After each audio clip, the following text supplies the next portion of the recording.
y'all. Welcome back to the Relentless Love Podcast. I hope y'all are enjoying the episode so far. If you're just tuning in for the first time, make sure you go back the past couple weeks and just catch up on the updates.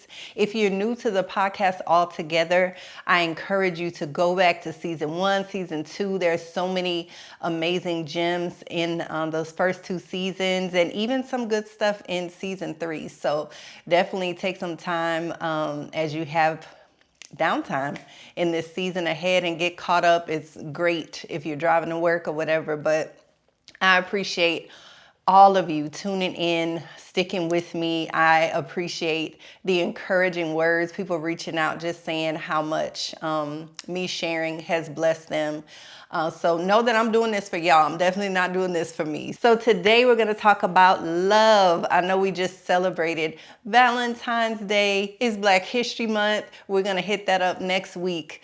But I can't go through this month and not talk about love. So that's what we're going to talk about. What is love and how do I know it's love? And this episode is not just for those in a relationship, not just those that are married. This is great for singles. This is great if you're just a parent, understanding how to love your kids better. Love really is the glue for any relationship. So we're going to talk about love and all the characteristics, all the qualities that we need. But before I do, we got to start with a story. So it's funny.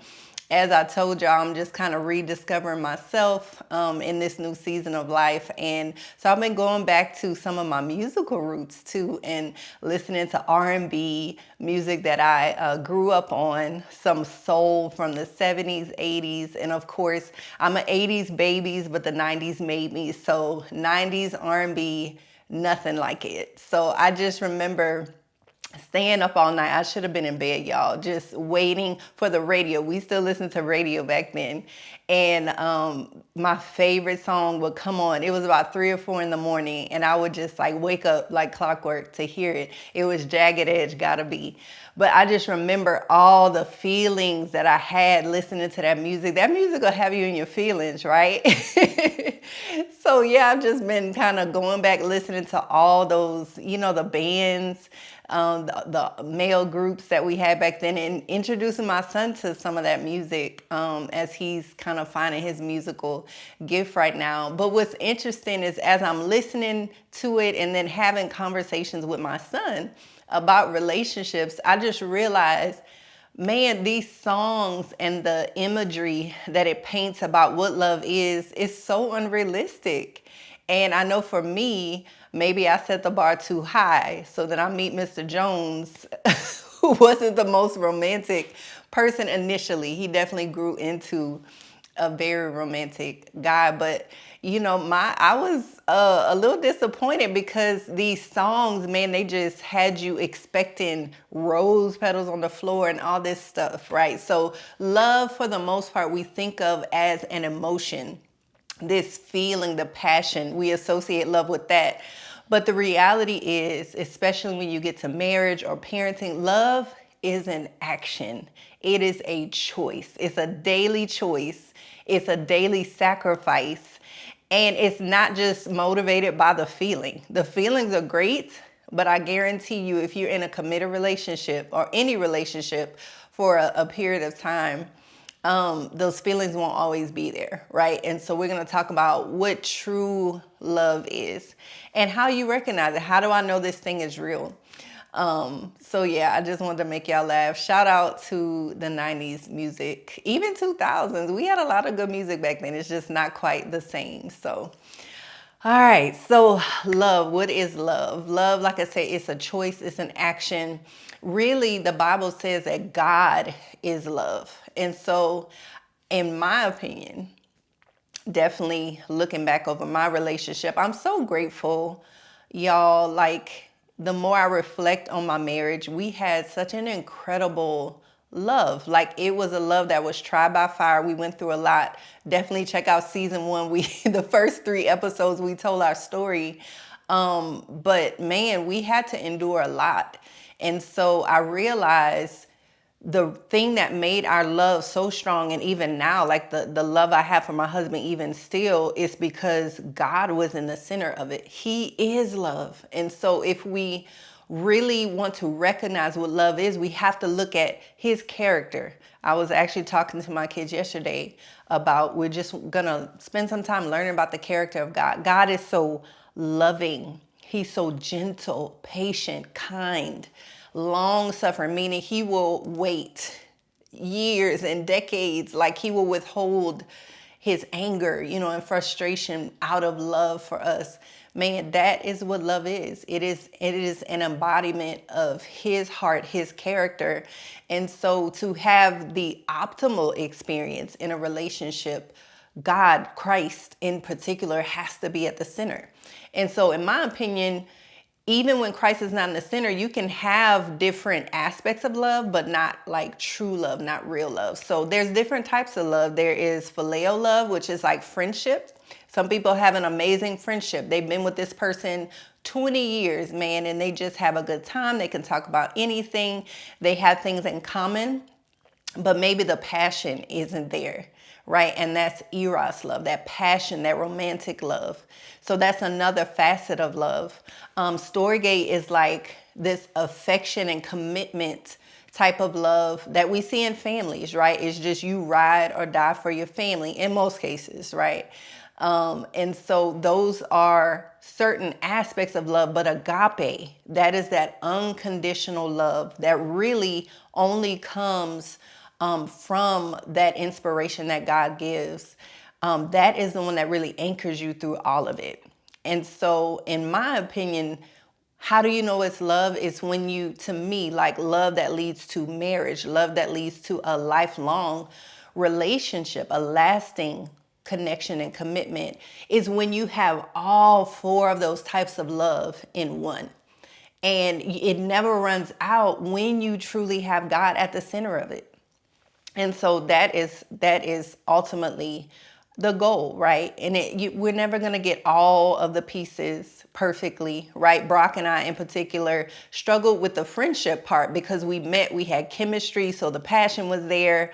We were committed. We knew the Lord was calling us to be married. We both sensed that. So we had that agape, we had the other pieces, but it took us a while to build the friendship. So whatever it may be for you, look at, man, where are we strong? And where are the areas that we need to grow? And there's nothing wrong with acknowledging that. But if you're looking at, man, is this the person I should marry?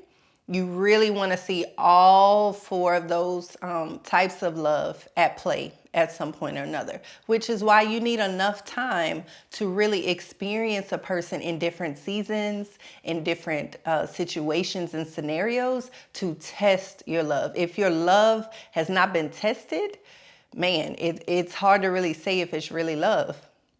For me growing up, like I said, the music, R&B, it fueled a lot of lust, if I'm honest. And, different people struggle with lust in different ways. Pornography, different things. It could be food. I'll admit to that in the AA meeting. I can lust over some really good food. I'm from Louisiana. But the point is, lust is like this desire, right? It's driven by this hunger and thirst and desire. Whereas love, it's, man, I'm going to do for you, I'm going to serve you, whether I feel like it or not, right? And so it's not a selfish love. True love, it's real when it's selfless. You're other-centered. It's not about me. It's not about what I can get. It's not about what do I get out of it? It's how can I serve you? And ideally, it's the right relationship. It's a mutual love when there's giving and receiving, right? You're pouring out, but then you're being poured into. If you find yourself pouring out, giving, or the other person just taking,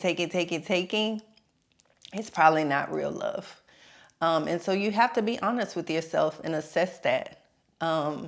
You definitely need that. And again, there might be seasons where, if you're in a marriage, that one spouse is down, they're dry, it's a difficult season. As long as you're tapped in to the Holy Spirit, He will give you the ability to give out of that empty place, but you're getting filled up from His love. So there's still a giving that's happening. You're just receiving from him and then you're pouring out of that. But at some point, if you're going to be in a committed relationship, it has to go both ways. It cannot be one-sided. So those are a few ways. If it's reciprocated, if there's equal effort being put in, if you're dating, am I the only one planning things? Or even in a marriage, am I the one that's setting up all the dates? Am I the one planning all the outings? There's nothing wrong with leaning into your strengths and doing that, but we have to be willing to get out of our comfort zone, out of love, right? Out of a motivation for love, to serve the other person, even in our areas of weakness, because everybody deserves to feel seen. I think that's another way that you know that it's love, is if you feel seen for who you are, especially if you're dating. Let's say you're in a single season right now. Can you show up authentically yourself? Is it a safe place, right? Do you have to be all dolled up, made up, feel like you have to put your weave in or whatever? Or can you show up with a bare face? Can you wake up, with bad breath and still feel loved and accepted? That's when you know it's love. It's even when I'm not at my best, can this person see me for who I am, love and appreciate me? That's how you know it's love. And it takes time to be in those situations with a person. And so you never want to rush into that. You build trust toward it, but you do want to pay attention. Like, is this person a safe place? Are they a soft landing, right? If I've had a long day at work or I'm having challenges in this season, can I share my heart? Can I share my fears? Can I share my concerns? And will they hear me and receive it? Or do I feel like, man, I have to keep it to myself? Do they have a wall up? So again, that's also about the giving and taking. It's not just in acts of service, but sharing your heart. That vulnerability is super, super important, because that's one of the ways that we build intimacy. And so, love is interesting, but it's so life-giving. I think we all are created for love. God designed us for love. I talk about that a lot in my Compass group. Shout out to the Compass group that's starting March 9th. So ladies, if you're interested in that, definitely hit me up. But we talk about that. God created us for relationship with him, but also with others. And so for us to truly thrive and come alive, we cannot live on an island. We do need to experience love. And even if you're single, are you experiencing love in your family? Are you experiencing love in the context of community and friendship, or in the church? If you're a single parent, are you receiving love from your kids? Sometimes you may not always grow up in the healthiest family of origin, for example, but it's amazing. I'm just seeing how even in my life, God is using my kids to be such a healing place for me. And it doesn't mean, I'm codependent on them and they're codependent on me, but it should be life-giving even in that parent-child relationship. That's just how love is, right? Because God is love. And so I encourage you, the more you learn about God's heart, his character, it's easy to identify love when it comes your way. And so that would be my encouragement. So I'm going to speak for a moment to those who are dating. So if you're dating, it's been amazing meeting with two couples that I'm doing premarital, one completed, and I think I have one more session with this other couple. And it's interesting. I've always told people it doesn't take long to know. I really do believe that. Brock and I, we knew each other for 9 months, but we actually technically only dated for like 4 months, but we both knew, and it was undeniable. And looking back on our life and our marriage and all the things that we have done together, I have no doubts that it was the right decision. So I would say it doesn't take long to know, but the more you know yourself, the easier it is to know if it's love or if it's not, if it's real or if it's not. And so what I would say is, don't just look for what you have in common. Look at ways that you complement each other, Brock and I were like oil and water. We did not have a whole lot in common. But it took us a while to recognize we actually complemented each other so well. In fact, that's why we made such a dynamic team. So where I was weak, he was strong. Where he was weak, I was strong. And so we just made such a formidable team. So again, look for complementary traits and attributes, not just what you have in common. Common ground is amazing. It's especially great in friendship.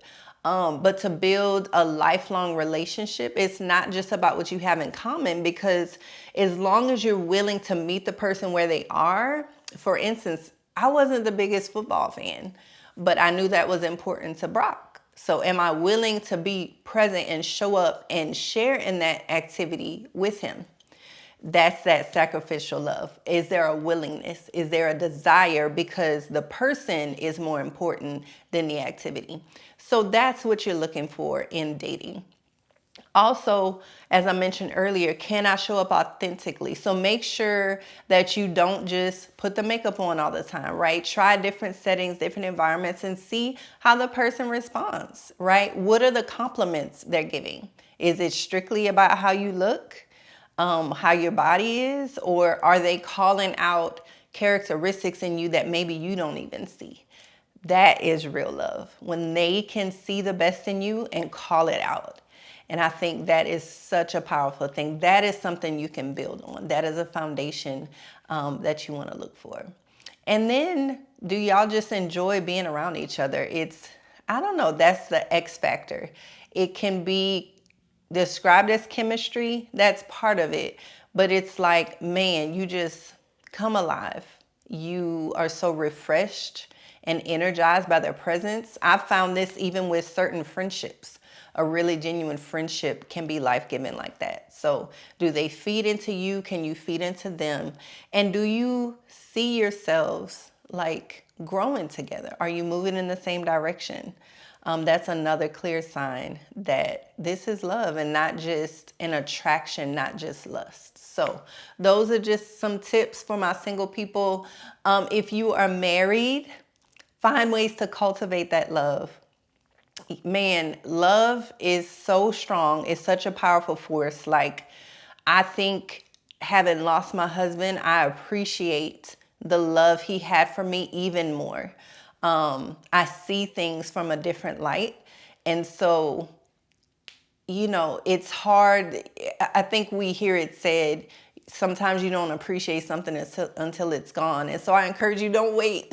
Don't wait for something tragic to happen, to really appreciate. But you can take a step back and try to look at the big picture and see, like, man, what is my husband or my wife's intentions?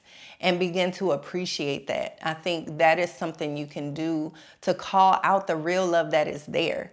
Love is not always sexy. It's not always glamorous.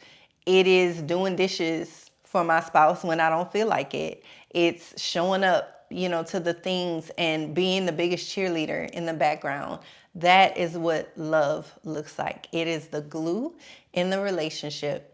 And remembering that God is love. And so the more we know about God, the more we understand his character, and the more we spend time with him, then we can just bring all of those amazing characteristics and elements, that patience, that long suffering, all of those qualities into our relationship. I encourage you to check out 1 Corinthians 13 and look at it in different translations. I always tell people that because certain words will stand out. But man, it doesn't keep record of wrong. It's not demanding. I share that even for my single people. If you feel like your significant other, the person that you're in a relationship with, it's never enough. What you do is never enough. They're never satisfied. Love is not demanding. Demanding doesn't always mean dominance, right? And barking at somebody or, screaming at them. It could just be manipulation. It could be control. That is not love. None of that is love. So look at that scripture, walk through it, study it, and maybe focus and meditate on what's standing out the most.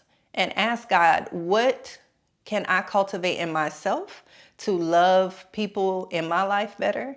and what is it that I need from others in this season. So that is all about love. I hope something stood out to you. Definitely comment. Connect with us in the Relentless community. Share your key takeaways from this session. But I appreciate y'all tuning in. Make sure we walk in love. Man, we need it more than ever in the world we're living in. There's so much going on, so much craziness.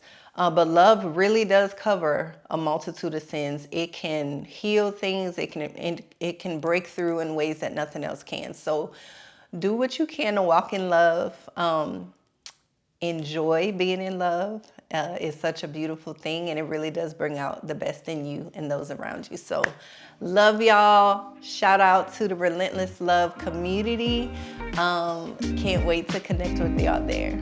See you next time.